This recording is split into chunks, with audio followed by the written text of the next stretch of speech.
Welcome to our channel. Today we how to transfer FSA contributions using WageWorks legacy platform step by step clearly. To transfer FSA contributions using the WageWorks legacy platform, begin by navigating to the WageWorks website. Log in using your credentials.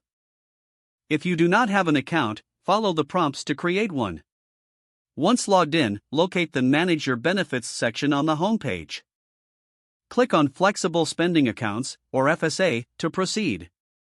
Select the specific FSA account from which you want to transfer contributions. Review your current contribution balance and any available funds. Look for the option labeled Transfer Contributions.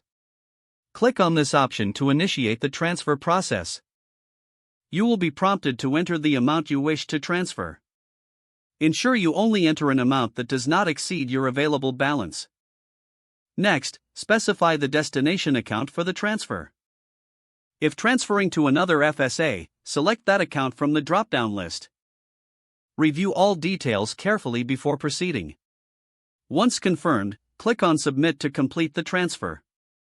You should receive a confirmation message on the screen. Check your email for a confirmation notification as well. If you have questions or encounter issues, contact WageWorks customer support. Keep track of your transfer for your records and future reference. Log out of your account once you have completed the process. This concludes the step-by-step process for transferring FSA contributions using the WageWorks legacy platform.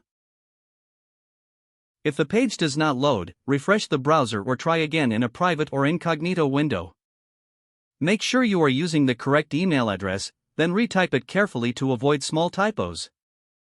If your password is not accepted, use the reset option and create a new strong password you can remember. Check your spam folder for verification or security emails, then complete any requested confirmation steps.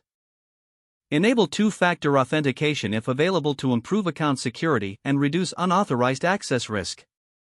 After signing in, review your profile details so your contact information and settings are accurate and current. If you see an error message, note it down and try again after restarting your device and internet connection. Log out when you finish, especially on shared devices, to keep your account and payment information secure. Don't forget to like this video and subscribe to our channel for more step-by-step tech guides.